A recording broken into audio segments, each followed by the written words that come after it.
Good evening, naimbag nga rabi ikinyayo. Last few weeks ago, we've learned how to say the body parts in Ilocano, and tonight on this video, let's learn how to say my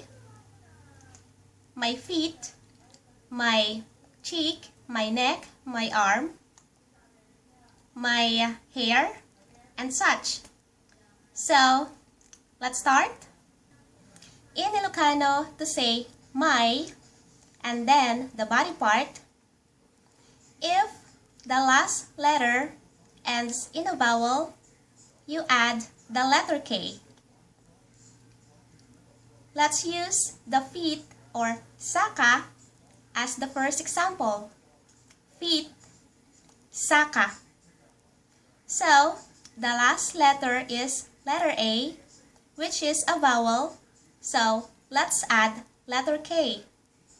My feet, sakak. Sakak. Sakak. Next example is my head. Head in Ilocano is ulo. And again, it ends in a vowel, and that is letter O. My head, ulok. Ulok. Ulok. And if the last letter ends in a consonant, just say the body part and then add ko. Ko.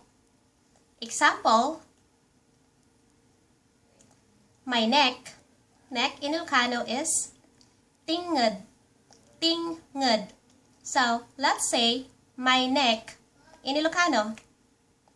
Tinged ko. Tinged ko. Next example, my arm. Arm in Ilocano is takyag. So let's say my arm. Takyag ko. Takyag ko. Last example, my palm. The palm of the hand. My palm. Palm is dakulap. So, it ends in a consonant, and that's letter P. So, if you want to say my palm, dakulap plus ko, dakulap ko. Dakulap ko. My palm. Easy, right?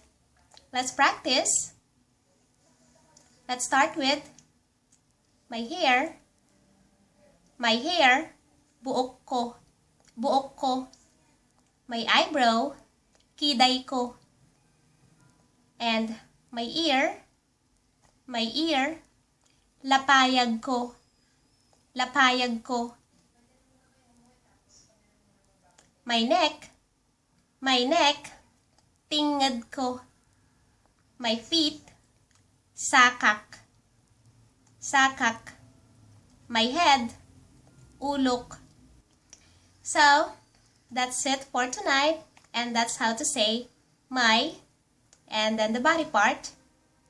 On the next video, let's learn how to say your and then the body part. Example, your feet, your nose, your eyes, your eyebrows, your feet, and such.